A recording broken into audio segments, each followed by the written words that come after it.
வணக்கம். இந்திய நேரப்படி இரவு 8:30 மணி செய்திகள். முதலில் தலைப்புச் செய்திகளை காணலாம். அசாமில் வெளிநாட்டவர்களை குடியேற்ற காங்கிரஸ் திட்டமிட்டது. பிரதமர் நரேந்திர மோடி குற்றச்சாட்டு. முதற்கட்ட பிரச்சாரத்தை நாளை கோவையில் நிறைவு செய்து இரண்டாம் கட்ட பிரச்சாரத்தை நெல்லையில் தொடங்குகிறார் முதலமைச்சர் மு.க.ஸ்டாலின். அதிமுக ஆட்சிக்கு வந்தால் 3 மாதங்களில் போதைப் பொருட்களை ஒழிப்போம். சிவகங்கை மாவட்டத்தில் பரப்புரை மேற்கொண்ட எடப்பாடி பழனிசாமி உறுதி. சிவகங்கை அருகே தேர்தல் பரப்புரை மேற்கொண்ட எடப்பாடி பழனிசாமியின் வாகனத்தை தேர்தல் பறக்கும் படையினர் சோதனை. தேர்தல் நெருங்கும் சூழ்நிலைகள் சின்னத்தை அறிமுகம் செய்து பிரச்சாரம் செய்வது கடினம் என்பதால் 4 தொகுதிகளிலும் உதயசூரியன் சின்னத்தில் போட்டி. மதிமுக பொதுச் செயலாளர் வைகோ அறிவிப்பு. இனி விரிவான செய்திகளை காணலாம். அசாமில் வெளிநாட்டவர்களை குடியேற்ற காங்கிரஸ் திட்டமிட்டதாக பிரதமர் நரேந்திர மோடி குற்றம் சாட்டியுள்ளார்.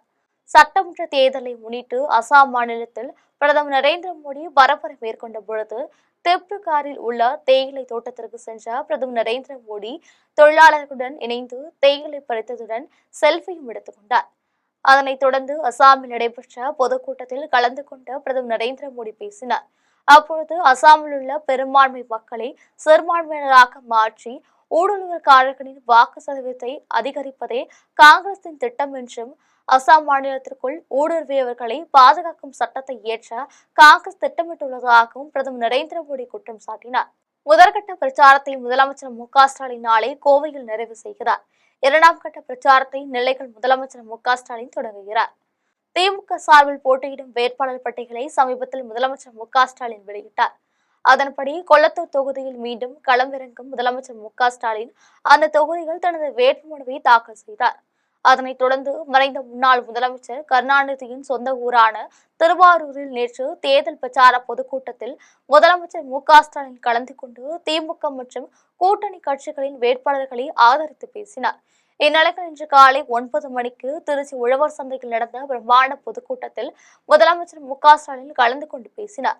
கூட்டத்தில் திருச்சி மேற்கு, கிழக்கு, திருவெரும்பூர், லால்குடி, மண்ணஞ்சநல்லூர், ஸ்ரீரங்கம், மணப்பாறை, முசிறி, துறையூர் ஆகிய 9 தொகுதிகளில் போட்டியிடும் மதசார்பற்ற முற்போக்கு கூட்டணி வேட்பாளர்களை ஆதரித்து பேசினார். அதன் பின்னர் முதலமைச்சர் மு.க.ஸ்டாலின் கரூருக்கு புறப்பட்டு சென்றார். கரூரில் இன்று மாலை ராயனூர் பகுதியில் நடைபெறும் பிரம்மாண்ட பொதுக்கூட்டத்தில் கரூர், அரவக்குறிச்சி, கிருஷ்ணராயபுரம், குளித்தலை ஆகிய தொகுதிகளில் போட்டியிடும் திமுக வேட்பாளர்களை ஆதரித்து முதலமைச்சர் மு.க.ஸ்டாலின் பிரச்சாரம் செய்தார்.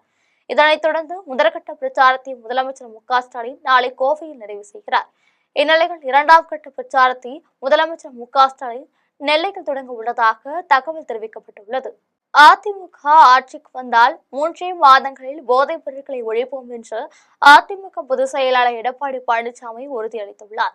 சிவகங்கை மாவட்டம் திருப்பத்தூரில் வேட்பாளரை ஆதரித்து எடப்பாடி பழனிசாமி பிரச்சாரம் மேற்கொண்டார். அப்பொழுது பேசிய அவர், இந்த மண் வீரம் நிறைந்தது, தனி வரலாறு இதற்கு உள்ளது என்றும் தமிழ்நாட்டில் அதிமுக ஆட்சி அமைந்ததும் தமிழ்நாட்டில் 3 மாதங்களில் போதைப் பொருட்களை ஒழிப்போம் என்றும் தெரிவித்தார்.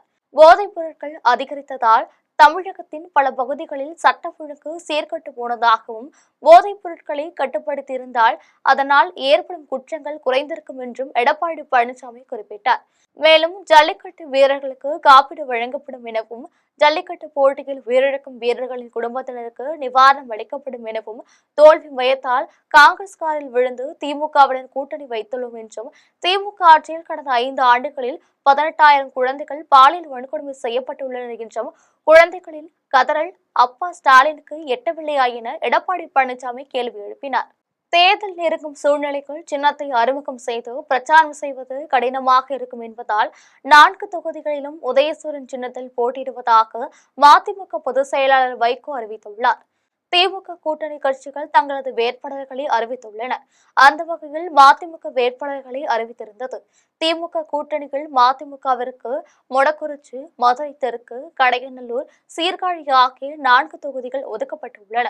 மதிமுக சார்பில் மொடக்குறிச்சி தொகுதியில் செந்தில்நாதன், மதுரை தெற்கு தொகுதியில் கோபிநாதன், கடையநல்லூர் தொகுதியில் ராஜேந்திரன், சீர்காழி தனி தொகுதியில் செந்தில் செல்வன் ஆகியோர் போட்டியிடுகின்றனர். இதில் சீர்காழி தொகுதியில் தனி சின்னத்திலும் மற்ற 3 தொகுதிகளில் உதயசூரியன் சின்னத்திலும் மதிமுக வேட்பாளர்கள் களம் காண உள்ளதாக அறிவிக்கப்பட்டிருந்தது. இந்நிலையில் மதிமுகவிற்கு ஒதுக்கப்பட்ட 4 தொகுதிகளிலும் உதயசூரியன் சின்னத்தில் போட்டியிட முடிவு செய்துள்ளது. இது தொடர்பாக மதிமுக பொதுச் செயலாளர் வைகோ அறிவிப்பு ஒன்றை வெளியிட்டுள்ளார். அதில் மறுமலர்ச்சி திமுகவிற்கு ஒதுக்கப்பட்ட தொகுதிகளில் ஒன்றான சீர்காழி தனி தொகுதியில் கழக வேட்பாளர் வழக்கறிஞர் ரா. செந்தில் செல்லன் உதயசூரியன் சின்னத்தில் போட்டியிடுகிறார் என்பதை தலைமை கழகத்தின் சார்பில் அறிவிக்கிறேன் என்றும் வைகோ தெரிவித்துள்ளார். மேலும் தனி சின்னத்தை கேட்டு பெறுவதில் தாமதம் நிலவுவதால் தேர்தல் நெருங்கும் சூழ்நிலைக்குள் சின்னத்தை அறிமுகம் செய்து பிரச்சாரம் செய்வது கடினமாக இருக்கும் என்பதால் இந்த முடிவு எடுக்கப்பட்டுள்ளதாக வைகோ தெரிவித்துள்ளார். இதன்படி 176 தொகுதிகளில் உதயசூரியன் சின்னம் களம் காண உள்ளது என்பது குறிப்பிடத்தக்கது. தமிழகத்தின் வளர்ச்சி மற்றும் மதசார்பற்ற கொள்கைகளை பாதுகாக்க கூட்டணியின் வேட்பாளர்களுக்கு மக்கள் பெருவாரியான வாக்குகளை அளித்து வெற்றி பெற செய்ய வேண்டும் என்று திருச்சியில் நடைபெற்ற வாக்கு சேகரிப்பு நிகழ்ச்சியில் முதலமைச்சர் மு.க.ஸ்டாலின் கேட்டுக்கொண்டார். திருச்சி மாவட்டத்திற்கு உட்பட்ட காந்தி மார்க்கெட் பகுதியில் திருச்சி கிழக்கு தொகுதி வேட்பாளர் முனைவர் இனிகோ இருதயராஜ் மற்றும் முற்போக்கு கூட்டணி வேட்பாளர்களை ஆதரித்து முதலமைச்சர் மு.க.ஸ்டாலின் தீவிர வாக்கு சேகரிப்பில் ஈடுபட்டார். அப்பொழுது திமுகவினர் தொண்டர்கள் சிறப்பான வரவேற்பு அளித்தனர். வாக்கு சேகரிப்பின் பொழுது முதலமைச்சர் மு.க.ஸ்டாலின் பேசினார். அப்பொழுது தமிழகத்தின் வளர்ச்சி மற்றும் மதசார்பற்ற கொள்கைகளை பாதுகாக்க கூட்டணியின் வேட்பாளர்களுக்கு மக்கள் பெருவாரியான வாக்குகளை அளித்து வெற்றி பெற செய்ய வேண்டும் என்று கேட்டுக்கொண்டார். வாக்கு சேகரிப்பு நிகழ்ச்சியில் திருச்சி மேற்கு தொகுதி வேட்பாளர் அமைச்சர் கே.என். நேரு, திருவெரும்பூர் சட்டமன்ற வேட்பாளர் அமைச்சர் அன்பில் மகேஷ், பொய்யாபுழி மாநகர கழக செயலாளர் மதிவாணன் உட்பட கழகத்தின் முக்கிய நிர்வாகிகளும் கூட்டணி கட்சிகளின் பிரதிநிதிகளும் கலந்து கொண்டனர். மதுரை மத்திய தொகுதியில் இரட்டை இலை சின்னத்திலும் பாஜக ஒதுக்கும் தொகுதியில் தாமர சின்னத்திலும் போட்டியிட உள்ளோம் என்று சென்னை விமான நிலையத்தில் புதிய நீதி கட்சியின் தலைவர் ஏ.சி. சண்முகம் தெரிவித்தார். அதிமுக கூட்டணியின் புதிய நீதி கட்சி சார்பில் மதுரை மத்திய தொகுதியில் சட்டமன்ற வேட்பாளராக போட்டியிடும் சுந்தர் சி மற்றும் ஏ.சி. சண்முகம் ஆகியோர் சென்னையிலிருந்து மதுரைக்கு புறப்பட்டு சென்றனர்.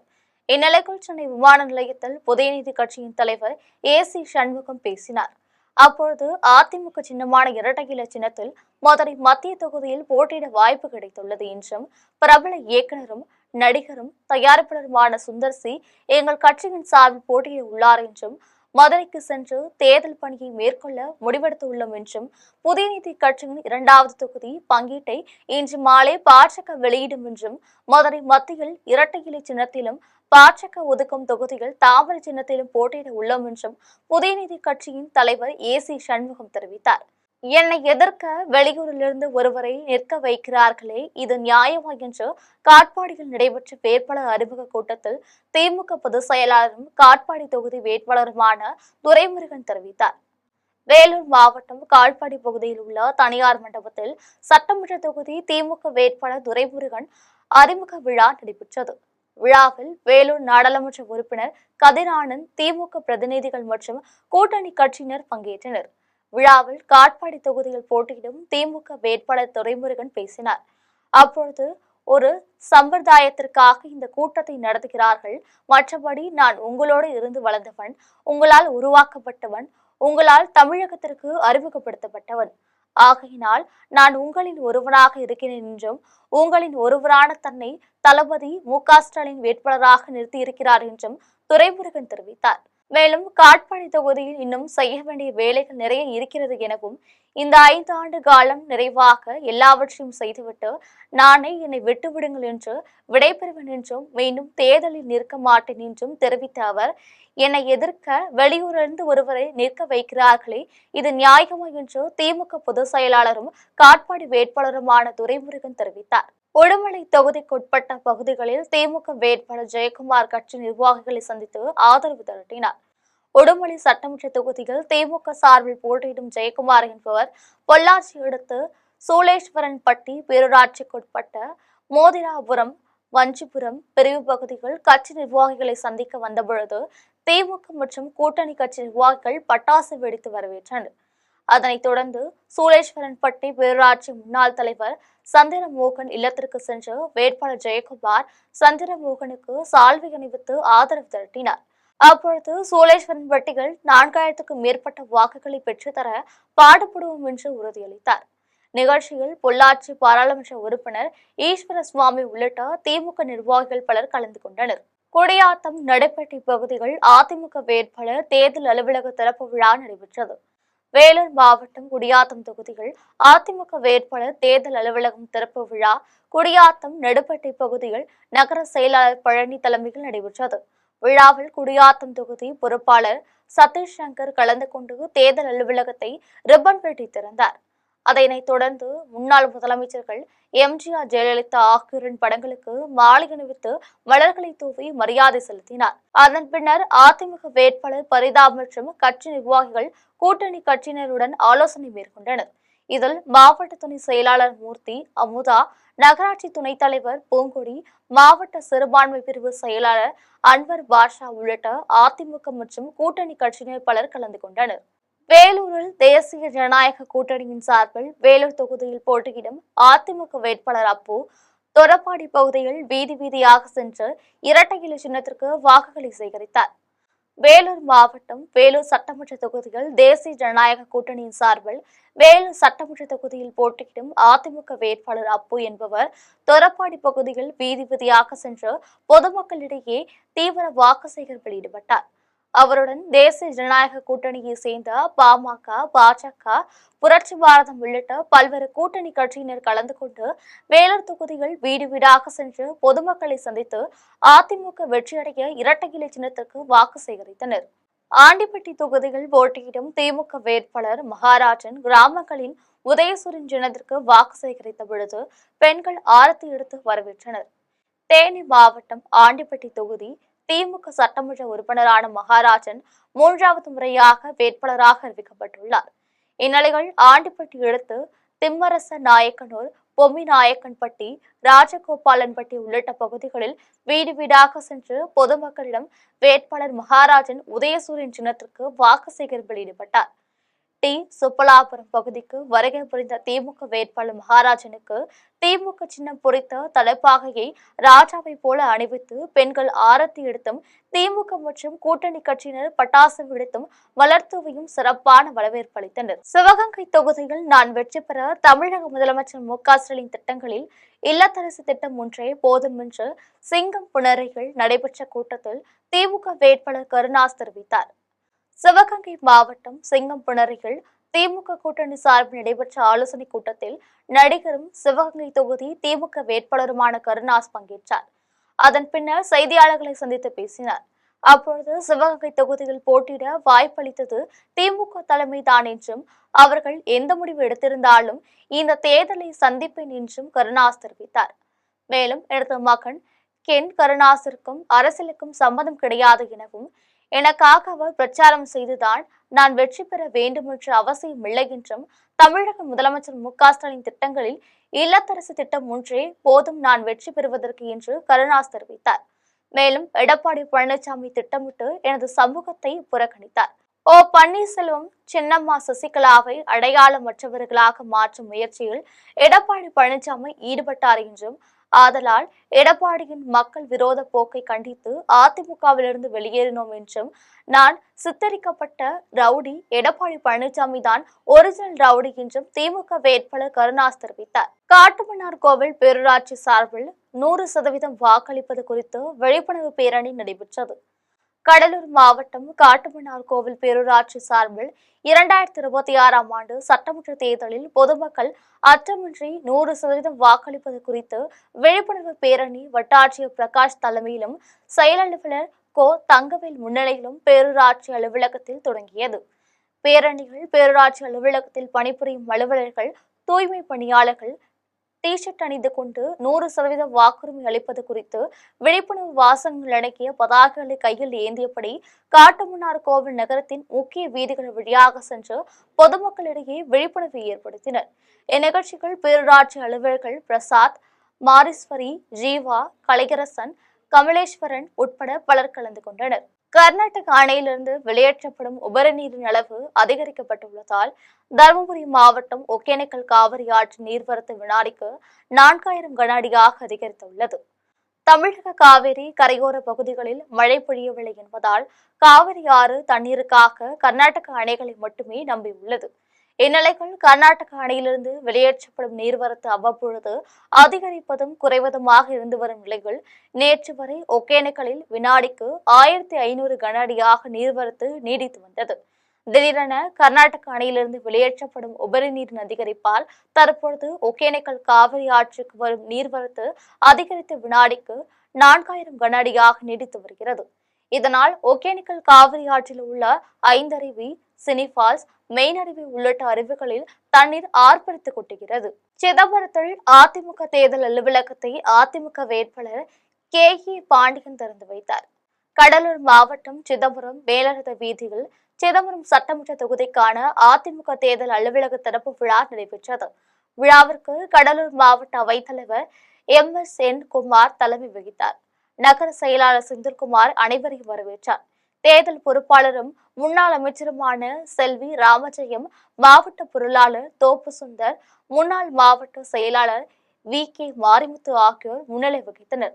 கடலூர் கிழக்கு மாவட்ட அதிமுக செயலாளரும் அதிமுக வேட்பாளருமான KE பாண்டியன் தேர்தல் அலுவலகத்தை திறந்து வைத்தார். நிகழ்ச்சியில் தலைமை கழக பேச்சாளர்கள் தில்லை கோபி, தில்லை செல்வம், ஜெயலலிதா பேரவை செயலாளர் டேங்க் சண்முகம், பாரதிய ஜனதா கட்சியின் சிதம்பரம் தொகுதி பொறுப்பாளர் பாலசுப்பிரமணியன், மாவட்ட வர்த்தக அணி செயலாளர் கோதை வசந்தகுமார், நிர்வாகி ஆடிட்டர் விஸ்வநாதன், தமிழ் மாநில காங்கிரஸ் கட்சியின் மாநில பொதுச் செயலாளர் வழக்கறிஞர் வேல்முருகன், மாவட்ட தலைவர் K ரஜினிகாந்த், பாட்டாளி மக்கள் கட்சியின் மாவட்ட செயலாளர் செல்வ மகேஷ், மாவட்ட விவசாய சங்க தலைவர் சஞ்சீவி உட்பட பலர் கலந்து கொண்டனர். சென்னை RK நகர் தொகுதியில் போட்டியிடும் அதிமுக வேட்பாளர் RS ராஜேஷ் அதிமுகவின் சாதனைகளையும் தேர்தல் அறிக்கையும் பொதுமக்களிடையே விளக்கி கூறி இரட்டை இலை சின்னத்திற்கு வாக்கு சேகரித்தார். சென்னை RK நகர் தொகுதியில் அதிமுக சார்பில் போட்டியிடும் வேட்பாளர் RS ராஜேஷ் தண்டையார்பேட்டையில் அமைந்துள்ள சேனியம்மன் திருக்கோவிலில் வேட்புமனு தாக்கல் செய்வதற்கான ஆவணங்களை வைத்து சுவாமி தரிசனம் செய்தார். அதன் பின்னர் திறந்த வாகனத்தில் சிறிது தூரம் பிரச்சாரத்தை தொடங்கினார். அதனைத் தொடர்ந்து தண்டையார்பேட்டைக்கு உட்பட்ட 42வது தெற்கு வட்டம், சேனியம்மன் கோவில் தெரு, கேசவன் தெரு, 39வது வடக்கு வட்டத்திற்கு உட்பட்ட வீரராகவன் தெரு, அசோக் நகர், செரியன் நகர், அண்ணா நகர் ஆகிய பகுதிகளில் வீதி வீதியாக நடந்து சென்று வாக்காளர்களிடம் அதிமுகவின் தேர்தல் அறிக்கையை தெரிவித்தும் துண்டு பரிசனங்களை வழங்கியும் இரட்டை இலை சின்னத்திற்கு வாக்கு சேகரித்தார். அப்பொழுது வேட்பாளர் RS ராஜேஷிற்கு அப்பகுதி மக்கள் ஆரத்தி எடுத்தும் மலர் தூவியும் வரவேற்றனர். பொள்ளாச்சி தொகுதி அதிமுக வேட்பாளர் பொள்ளாச்சி ஜெயராமன் கிராமமாக சென்று வாக்கு சேகரித்த பொழுது 5 ஆண்டுகளில் எந்த வளர்ச்சி பணியையும் திமுக அரசு செய்யவில்லை என்று குற்றம் சாட்டினார். பொள்ளாச்சி தொகுதியில் போட்டியிடும் அதிமுக வேட்பாளர் பொள்ளாச்சி ஜெயராமன் பொள்ளாச்சி அடுத்து கோபாலபுரம், நெடும்பாறை, மண்ணூர், நரசிங்கபுரம் உள்ளிட்ட கிராமங்களில் அதிமுக ஆட்சிகள் செய்த சாதனைகளையும் அதிமுக தற்பொழுது அறிவித்துள்ள தேர்தல் வாக்குறுதிகள் அடங்கிய பரிசீலனைகளையும் பொதுமக்களிடம் வழங்கி இரட்டை இலை சின்னத்திற்கு வாக்கு சேகரித்தார். அப்பொழுது பேசிய அதிமுக வேட்பாளர் பொள்ளாச்சி ஜெயராமன், பொள்ளாச்சி பகுதியில் கடந்த 5 ஆண்டுகால திமுக ஆட்சியில் எந்த வளர்ச்சி பணிகளையும் செய்யவில்லை என்றும் எந்த பணிகளையும் செய்யாமல் மக்களை ஏமாற்றிய திமுகவை வீட்டுக்கு அனுப்ப வேண்டும் என்று எடப்பாடி பழனிசாமி முதலமைச்சரானால் மட்டுமே அருந்திய மக்கள் பாதுகாப்பாக வாழ முடியும் என்று, கொரோனா காலத்தில் திமுகவினர் வீட்டை பூட்டிக் கொண்டு உள்ளே இருந்தார்கள் என்றும், ஆனால் நாங்கள் தான் மக்களுக்காக வீதியில் வந்து மக்களுக்காக பணிகளை செய்தோம் என்றும் பொள்ளாச்சி ஜெயராமன் தெரிவித்தார். வாக்கு சேகரிப்பு நிகழ்ச்சிகள் ஒன்றிய செயலாளர் சக்திவேல் மற்றும் கூட்டணி கட்சி நிர்வாகிகள் பலர் கலந்து கொண்டனர். வேலூரில் மகாவீர் ஜெயந்தியை முன்னிட்டு ஊர்வலமாக சென்ற ஜெயினர்கள் மகாவீரின் கொள்கைகளை பொதுமக்களிடையே எடுத்து கூறி விழிப்புணர்வை ஏற்படுத்தினர். வேலூர் PSS கோவில் தெருவில் அமைந்துள்ள சம்பவநாத ஜெயின் ஆலயத்தில் மகாவீர் ஜெயந்தியை முன்னிட்டு ராஜேஷ்குமார் ஜெயின் தலைமையில் ஜெயினர்கள் பங்கேற்று சிறப்பு பூஜைகளுடன் அரிசியால் வழிபாடு நடத்தினர். அதன் பின்னர் அலங்கரிக்கப்பட்ட மகாவீர் சிலை மற்றும் திருவுருவ படத்தை அலங்கரித்து ரதத்தில் வைத்து குதிரைகள் முன்னே செல்ல பாடல்கள் பாடியபடி ஜெயினர்கள் ஊர்வலமாக சென்றனர். ஊர்வலத்தை பிரகாஷ் ஜெயின் துவங்கி வைத்தார். ஊர்வலத்தில் ஜெயினின் மதகுரு பக்தி ரத்தனா, சுரீஷ், சர்ஜி உள்ளிட்ட திரளான ஜெயின் சமுதாயத்தினர் பங்கேற்று உயிர்களை கொல்லக்கூடாது, மதுரந்தக்கூடாது என்ற மகாவீரின் கொள்கைகளை பொதுமக்களிடையே கூறி விழிப்புணர்வை ஏற்படுத்தினர். ஊர்வலம் காந்தி ரோடு PSS கோவில் தெரு வழியாக சென்று மீண்டும் ஜெயின் ஆலயத்தில் நிறைவடைந்தது. அரக்கோணத்தில் அமைந்துள்ள ஸ்ரீ வள்ளி தெய்வானை சமேத சுப்பிரமணிய சுவாமி திருக்கோவிலில் பங்குனி உத்திர விழா வெகு விமர்சையாக நடைபெற்றது.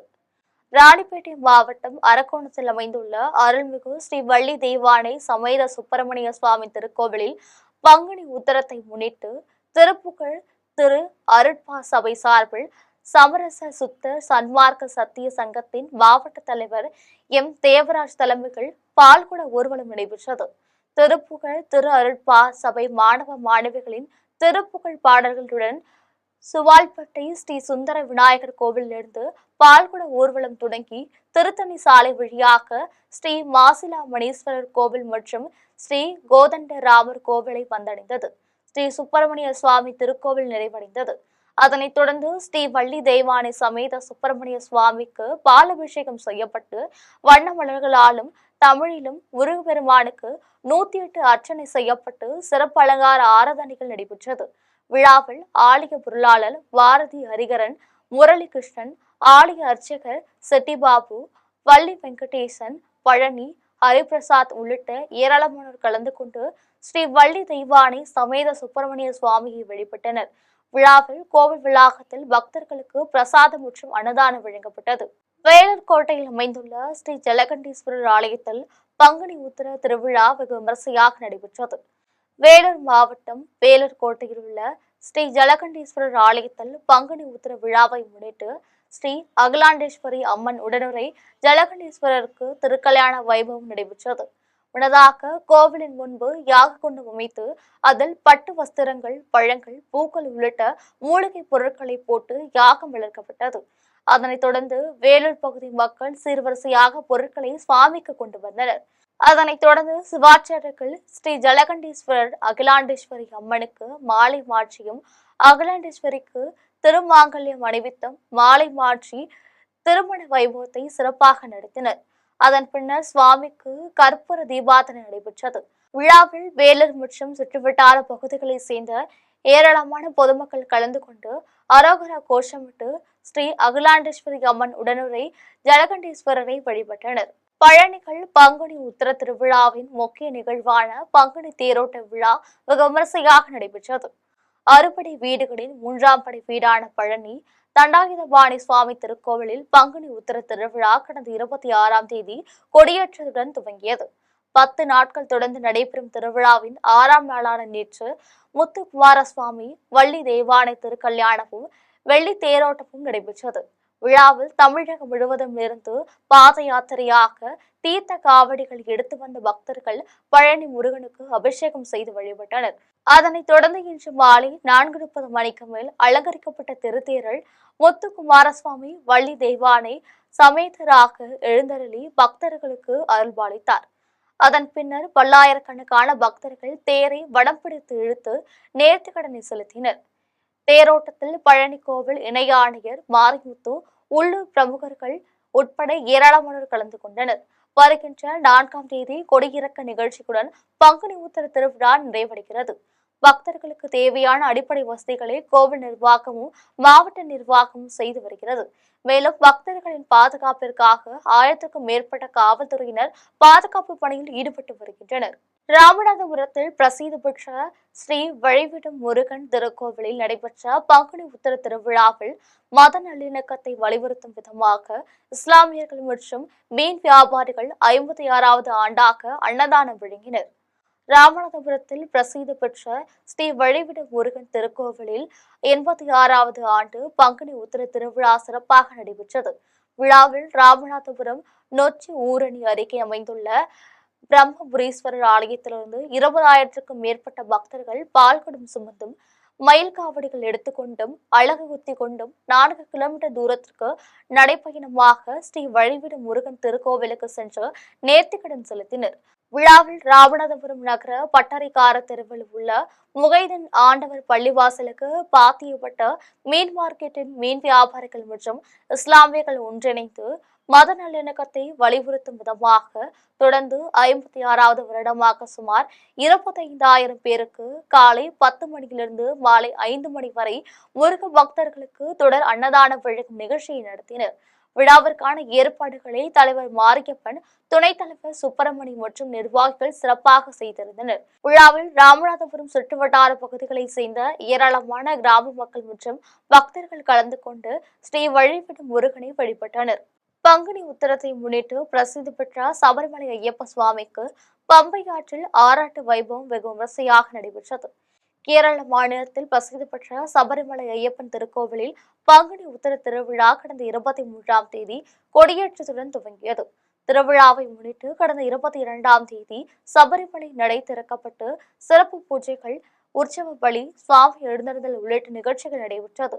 அதனைத் தொடர்ந்து முக்கிய நிகழ்வாக பம்பை ஆற்றில் சபரிமலை ஐயப்ப சுவாமிக்கு ஆராட்டு வைபவம் நடத்துவதற்காக ஆலய தந்திரி கண்டரு மகேஷ் மோகனரு தலைமைகள், ஆலய மேல்சாந்தி பிரசாத் நம்பூதிரி, அர்ச்சகர்கள் பங்கேற்று 18ஆம் படி வழியாக உற்சவமூர்த்தி ஐயப்பன் சிலையை எடுத்து வந்தனர். அதன் பின்னர் ஐயப்பன் சிலையை யானை மீது வைத்து வாத்திய கோஷங்கள் முழங்க மரக்கூடம், சபரிபீடம், அப்பாச்சி மேடு, நீலமணி வழியாக பம்பை ஆற்றுக்கு வந்து ஆராட்டு வைபவத்தை நடத்தினர். அதனைத் தொடர்ந்து ஐயப்ப சுவாமியை யானை மீது வைத்து மீண்டும் சபரிமலைக்கு கொண்டு வந்தனர். கோவிலில் ஐயப்பன் சிலையை வைத்துவிட்டு நடையை சாத்தினர். இதையடுத்து சித்திரை மாத பூஜைக்காக மீண்டும் 10ஆம் தேதி திருநடை திறக்கப்பட்டு 15ஆம் தேதி நடைபெறும் விஷப்பண்டிகை தரிசனத்திற்கு ஐயப்ப பக்தர்கள் அனுமதிக்கப்படுகின்றனர். சபரிமலை ஐயப்ப சுவாமியின் பங்குனி உத்திர ஆராட்டு வைபவத்தை காண்பதற்கு திரளான பக்தர்கள் பம்பை ஆற்றின் கரைகள் திரண்டிருந்து ஐயப்ப சுவாமியை வழிபட்டனர். மீண்டும் தலைப்புச் செய்திகள். அசாமில் வெளிநாட்டவர்களை குடியேற்ற காங்கிரஸ் திட்டமிட்டது. பிரதமர் நரேந்திர மோடி குற்றச்சாட்டு. முதற்கட்ட பிரச்சாரத்தை நாளை கோவையில் நிறைவு செய்து 2ஆம் கட்ட பிரச்சாரத்தை நெல்லையில் தொடங்குகிறார் முதலமைச்சர் மு க ஸ்டாலின். அதிமுக ஆட்சிக்கு வந்தால் 3 மாதங்களில் போதைப் பொருட்களை ஒழிப்போம். சிவகங்கை மாவட்டத்தில் பரப்புரை மேற்கொண்ட எடப்பாடி பழனிசாமி உறுதி. சிவகங்கை அருகே தேர்தல் பரப்புரை மேற்கொண்ட எடப்பாடி பழனிசாமியின் வாகனத்தை தேர்தல் பறக்கும் படையினர் சோதனை. தேர்தல் நெருங்கும் சூழ்நிலைகள் சின்னத்தை அறிமுகம் செய்து பிரச்சாரம் செய்வது கடினம் என்பதால் 4 தொகுதிகளிலும் உதயசூரியன் சின்னத்தில் போட்டி. மதிமுக பொதுச் செயலாளர் வைகோ அறிவிப்பு. இத்துடன் ஜெம் செய்திகள் நிறைவடைகின்றன. மீண்டும் ஜெம் செய்திகள் இரவு 12 மணிக்கு. உடனுக்குடன் செய்திகளை காண GemLive.tv என்ற இணையதளத்தில் இணைந்திருங்கள். நன்றி, வணக்கம்.